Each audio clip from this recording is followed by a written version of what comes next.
دجال یہودیوں کی نسل سے ہوگا، جس کا قد ٹھگنا ہوگا، دونوں پاؤں ٹیڑھے ہوں گے، جسم پر بالوں کی بھرمار ہوگی، رنگ سرخ یا گندمی ہوگا، سر کے بال حبشیوں کی طرح ہوں گے، ناک چونچ کی طرح ہوگی، بائیں آنکھ سے کانا ہوگا، اس کے ماتھے پر کافر لکھا ہوگا، جسے ہر مسلمان بآسانی پڑھ سکے گا۔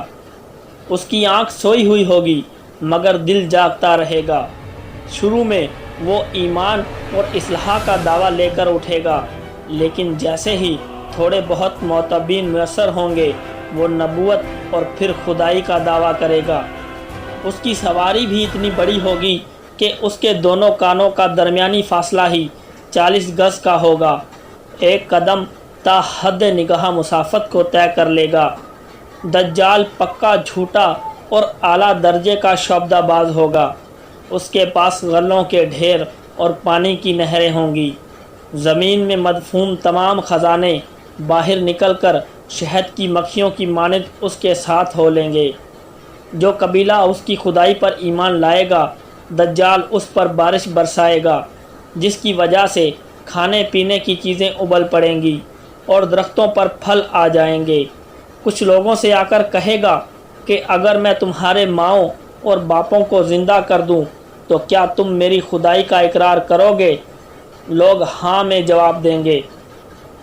اب دجال کے شیطان ان لوگوں کے ماؤں اور باپوں کی شکل لے کر نمودار ہوں گے۔ نتیجتاً بہت سے افراد ایمان سے ہاتھ دھو بیٹھیں گے۔ اس کی رفتار آندھیوں سے زیادہ تیز اور بادلوں سے زیادہ رواں ہوگی۔ وہ کرشموں اور شعبدہ بازیوں کو لے کر دنیا کے ہر چپے کو روندے گا۔ تمام دشمنان اسلام اور دنیا بھر کے یہودی امت مسلمہ کے بغض میں اس کی پشت پناہی کر رہے ہوں گے۔ وہ مکہ معظمہ میں گھسنا چاہے گا مگر فرشتوں کی پہرہ داری کی وجہ سے ادھر گھس نہ پائے گا، اس لیے نامراد و ذلیل ہو کر واپس مدینہ منورہ کا رخ کرے گا۔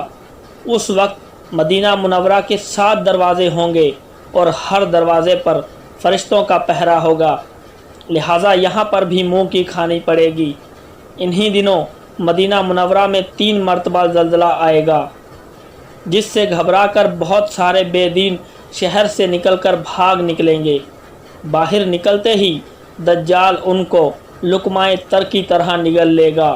آخر ایک بزرگ اس سے بحث و مباحثہ کے لیے نکلیں گے اور خاص اس کے لشکر میں پہنچ کر اس کی بابت دریافت کریں گے۔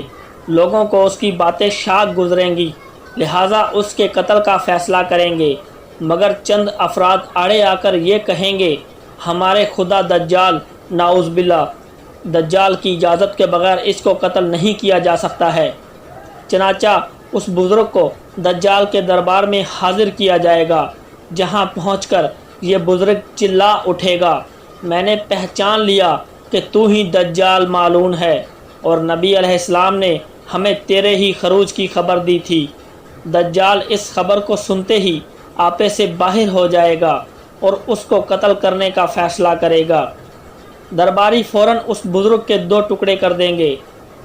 دجال اپنے حواریوں سے کہے گا کہ اگر اب میں اس کو دوبارہ زندہ کر دوں تو کیا تم میری خدائی پر پختہ یقین ہو جاؤ گے؟ یہ دجالی گروپ کہے گا کہ ہم تو پہلے سے ہی آپ کو خدا مانتے آ رہے ہیں، البتہ اس معجزے سے ہمارے یقین میں اور اضافہ ہو جائے گا۔ دجال اس بزرگ کے دونوں ٹکڑوں کو اکٹھا کر کے زندہ کرنے کی کوشش کرے گا۔ ادھر وہ بزرگ بوجھا حکم الہی کھڑے ہو جائیں گے اور کہیں گے اب تو مجھے اور زیادہ یقین ہو گیا ہے کہ تو ہی دجال مالون ہے۔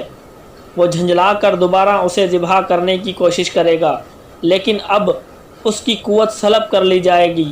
دجال شرمندہ ہو کر اسے اپنی جہنم میں جھونک دے گا، لیکن یہ آگ ان کے لیے ٹھنڈی اور گلزار بن جائے گی۔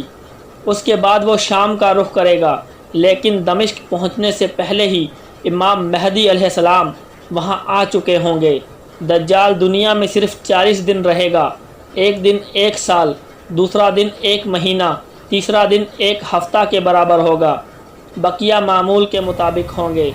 حضرت امام مہدی دمشق پہنچتے ہی زور و شور سے جنگ کی تیاریاں شروع کر دیں گے، لیکن صورتحال بظاہر دجال کے حق میں ہوگی، کیونکہ وہ اپنی مادی و انفرادی طاقت کے بل پہ پوری دنیا میں اپنی دھاک بٹھا چکا ہوگا۔ اس لیے عسکری طاقت کے اعتبار سے تو اس کی شکست مشکل نظر آ رہی ہوگی، مگر اللہ کی تائید اور نصرت کا سب کو حضرت امام مہدی علیہ السلام اور تمام مسلمان اسی امید کے ساتھ دمشق میں دجال کے ساتھ جنگ کی تیاریوں میں ہوں گے۔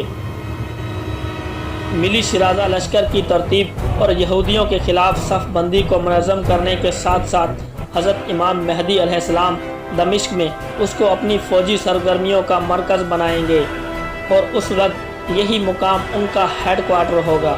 حضرت امام مہدی علیہ السلام ایک دن نماز پڑھانے کے لیے مصلی کی طرف بڑھیں گے، تو عین اسی وقت حضرت عیسیٰ علیہ السلام کا نزول ہوگا۔ نماز سے فارغ ہو کر لوگ دجال کے مقابلے کے لیے نکلیں گے۔ دجال حضرت عیسیٰ علیہ السلام کو دیکھ کر ایسے گھلنے لگے گا جیسے پانی میں نمک گھلنے لگتا ہے۔ حضرت عیسیٰ علیہ السلام آگے بڑھ کر اس کو قتل کر دیں گے، اور حالت یہ ہوگی کہ شجر و حجر آواز لگائیں گے کہ اے روح اللہ، میرے پیچھے یہودی چھپا ہوا ہے۔ چنانچہ وہ دجال کے چیلوں میں سے کسی کو بھی زندہ نہ چھوڑیں گے۔